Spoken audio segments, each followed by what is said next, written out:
My name is Derek, and I'm 42 years old. This happened to me back in 2017 when I was driving an overnight haul through the Mojave Desert, headed from California into Arizona. And what I saw that night still doesn't make sense to me. If you love true scary stories that'll keep you up at night, please hit like and subscribe because I promise you, this is one you won't forget. Let me set the scene for you. I've been trucking for almost 15 years at that point. 15 years of highway miles and late nights and the kind of exhaustion that eats at your soul. But I was good at what I do. I knew how to handle a semi. I knew the routes. I knew my limits. At least I thought I did. In 2017, I was hauling appliances across the country, refrigerators, washers, dryers, the kind of cargo that sits heavy in the back of your truck and makes the whole rig feel sluggish. That particular night started like any other night. I picked up the load in California around 8 in the evening. The warehouse guys checked my paperwork. Everything was in order. I was headed to a distribution center just outside Phoenix. Should have been an easy 8-hour run. Straight shot through the desert. No weather issues, no traffic to speak of. I'd done this route 100 times before. But that night, something was different. I just didn't know it yet. I remember the weather being weird for the desert. It was warm, but not hot. No wind at all, just this heavy stillness that made everything feel muffled somehow, like the air itself was holding its breath. My headlights on the semi were dim that night. Really dim. I'd been meaning to get them fixed for months. Every time I pulled into a garage, I'd tell them to look at it, and every time they'd charge me to replace the bulbs and nothing would change. So I just lived with it. Squinted at the road ahead and drove slower when I needed to. I was somewhere in the middle of the Mojave around 3 in the morning when I started thinking about pulling over. The isolation was getting to me a little bit. Not in a scared way, just in that way where you're alone and there's nothing around you and it makes your brain start playing tricks. I thought about waiting for sunrise. Thought about finding a safe spot to pull over and napping for a couple hours. But I needed the money. I always needed the money. Bills don't stop coming just because you're tired, so I kept driving. The road stretched out in front of me like something alive. Just this endless black asphalt with yellow lines I could barely see because my headlights were so dim. I had to lean forward in my seat sometimes just to make out where the road was going. Not safe, I knew that. But I'd done worse. I'd driven worse conditions. I could push through. I always push through. It was maybe an hour before sunrise when I first saw it. Something in the distance. At first I thought it was an animal. A deer or a coyote or something that had wandered onto the highway. My instinct was to brake, to avoid hitting it. So I started slowing down. The semi started to lose momentum. I was watching this thing get closer and closer to my windshield. It was moving towards me, or I was moving towards it. Either way, we were going to collide. I hit the brakes harder. The truck screeched. The whole rig shook. The sound of the air brakes was like something screaming in the darkness. And then I saw what it actually was. Not an animal, a car. A red Ford Fusion sitting right in the middle of the road, not pulled to the side, right in the center, straddling the double yellow line like it belonged there. And the passenger door was hanging wide open. I stopped maybe a foot from the front bumper. My hands were shaking a little bit from the adrenaline. I sat there in the cab of my truck, just staring at this car. At 3 in the morning. in the middle of the Mojave, with nobody around for miles and miles. The engine was off. The lights were off except for the hazards. Those little amber lights going click, click, click in the darkness. Now I need to tell you something about myself. I'm not an easily scared person. I've been in rough situations before. I know how to handle myself if things go wrong. I've been in bar fights. I've had people try to rob me at truck stops. I'm the kind of guy who doesn't panic. So when I saw that car, my first thought wasn't fear. My first thought was curiosity. Someone needed help, probably. Someone had broken down. Maybe they needed a jump. Maybe they needed a ride. I could help. It wasn't out of my way. I reversed the semi and pulled it off to the side. I thought about throwing out some flares, but decided against it. I hadn't seen another car in hours. What was the point of marking my position if nobody else was on this highway? So I just left the truck with the hazards on and the engine running. I got down from the cab and made my way towards the Ford. The air was warm but not uncomfortable. Still air, like I said. No wind at all. Just this dead quiet that you only get in the desert at night. The only sound was the clicking of the hazards on that car. Click, click, click. Over and over. Methodical. It was getting to me more than I wanted to admit. I approached the car cautiously. The passenger door was still wide open. I could see the interior light was on. Or it had been on. Maybe the battery was dying now. I got to the driver's side and looked in. Empty. The seat was empty. I checked the back seat. Nothing. No person. No sign that anyone had been in there recently. No coffee cups. No trash. Just an empty car sitting in the middle of the road.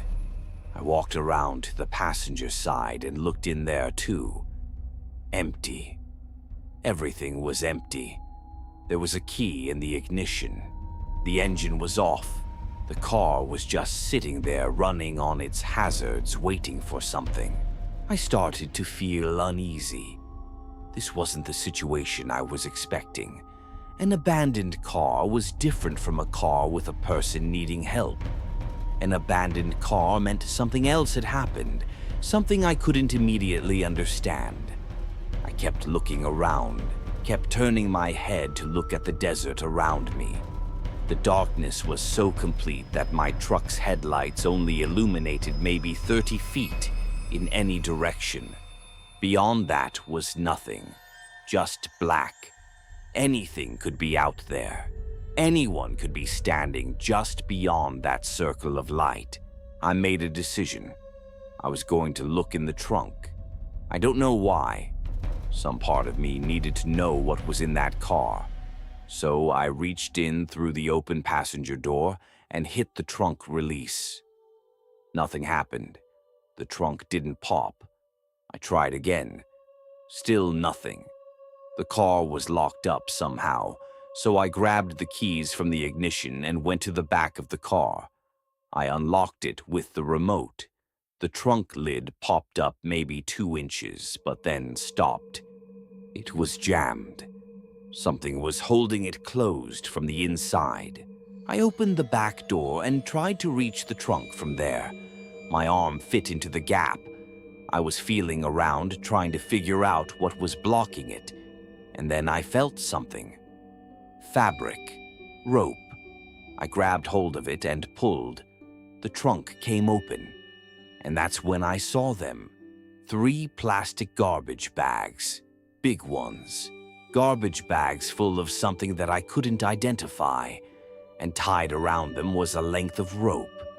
That rope was jammed in the trunk seal, preventing the lid from opening all the way. I remember standing there for maybe 5 seconds, just looking at those bags. My brain was trying to understand what I was seeing. Why would someone leave garbage bags in their trunk like that? Why would they tie them shut with rope? What was in those bags? These thoughts were running through my head, and then I was reaching towards the nearest bag because some part of me needed to know what was inside. I was maybe 6 inches away from touching it when it happened. The loudest noise I've ever heard in my entire life exploded into the darkness. A gunshot, clear and unmistakable, and so loud that it made my whole body jerk in shock. I smashed my head on the roof of the car. I didn't think. I didn't plan. I just reacted. I threw the keys down on the driver's seat and I ran. I ran back towards my truck as fast as my legs could carry me. Behind me, I heard a voice yelling. A grungy voice. Angry. It was getting closer. He was running after me. I scrambled up into the cab of my truck and fired up the engine. My hands were shaking so bad I could barely turn the key. The engine caught and I threw it into gear. The truck lurched forward, and that's when I saw him, standing at the back of that Ford Fusion. He was a short guy, stocky. He had red hair.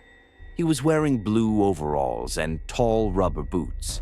In one hand, he was holding a small shovel. In the other, he was holding a hunting rifle.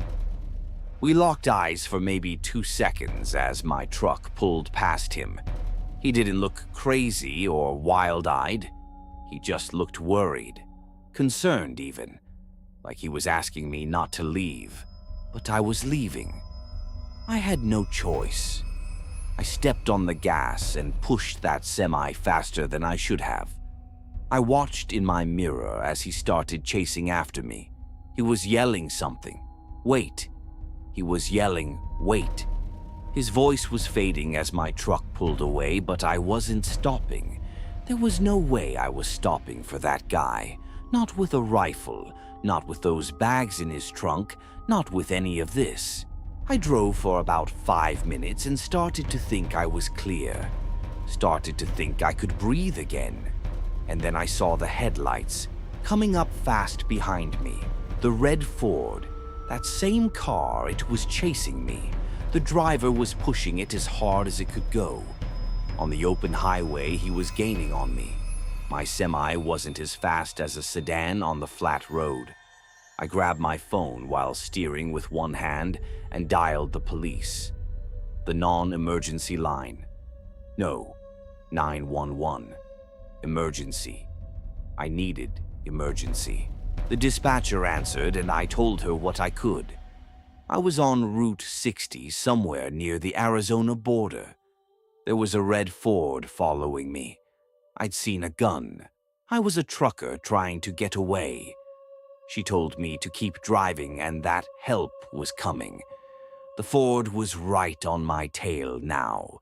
The driver was honking his horn, just laying on it, honking and honking like he was trying to force me to stop. I kept my foot on the gas. I was pushing that truck past limits I'd never pushed it before. For 15 minutes this went on. 15 minutes of him chasing me and me running.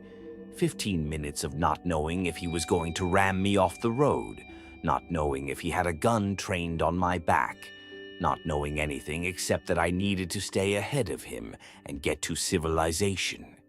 We were going over 80 miles an hour on a desert highway in the dark. One mistake from either of us would be catastrophic, and then he did something different. He pulled around me. He pulled into the left lane and sped up and got in front of me. And then he slammed on his brakes. He was trying to force me to crash into him. My truck was too heavy and moving too fast. I couldn't stop in time. I was going to hit him. I braced for impact. And that's when the lights appeared ahead. Police lights, flashing red and blue in the distance, coming towards us. The Ford swerved to the right suddenly. He cut across the shoulder and headed into the desert. He just disappeared into the darkness beyond the reach of the headlights. I slowed the truck down and pulled over. My hands were still shaking. My heart was beating so hard I thought it might break through my ribs. A state trooper pulled up behind me and got out and approached the cab. I don't even remember what I said to him. I was just words pouring out. I told him about the car, about the guy, about the gun and the bags and everything. He told me to calm down and make a report. I kept telling him he could probably catch the Ford if he drove into the desert now. The guy had just left a few seconds ago. He had to be close. The trooper told me not to worry, that they'd do a thorough search, that backup was coming. He took my statement and got my information. And then he told me to get back on the road. He said they'd call me if they found anything or had any updates. They never called. I finished my delivery to Phoenix that day. I was running on pure adrenaline and fear. I didn't sleep. I just kept thinking about what would have happened if I'd opened one of those bags. If I'd lingered another few seconds at the back of that car. I've thought about that night for years now. Thought about what might have been in those garbage bags. My buddies, who I've told the story to, have their theories. Some of them think he was burying bodies. Some think the bags contained something illegal. Drugs, maybe, or stolen merchandise. Some of them joke that it was probably nothing, that the guy was just moving stuff and didn't want it to smell up his car. I don't know. I don't think I'll ever know. What I do know is that the bags were too small for bodies, and the shovel was too small for grave digging, and the guy didn't look like some kind of maniac. He looked like someone who was doing something he thought was necessary, something that had to happen out in the desert at 3 in the morning, something that required a gun to protect. I never found out if the police caught him. I never found out if they searched those woods and found anything. I never got a call or an email or any kind of follow-up. As far as I know, that incident never went into any official record. Or if it did, I never heard about it. I went back to trucking. I went back to the long hours and the isolation and the endless miles of highway. But I never drove through that part of the Mojave at night again. I take the long way now. I'll add 4 hours to a trip just to avoid that section of desert. Even now, when I'm driving through dark stretches of highway, I think about that car. I think about that guy in the overalls standing at the back of his Ford with a rifle. I think about those bags, and I think about the decision I made to reach for one of them. What if I'd been 2 seconds slower? What if the gun had gone off a moment before? What if that trooper hadn't shown up when he did? There are a lot of what-ifs in that night. To this day, I've never had another experience that comes close to that one. And I've been doing this for almost 25 years now. I've seen things on the road, bad things, dangerous things. But nothing like that. Nothing that made me question my safety so completely. Nothing that made me wonder if I was about to become part of a story that nobody would ever hear. Stay alert out there. Pay attention to the things that don't add up, because sometimes your instincts are the only thing standing between you and something you can't come back from.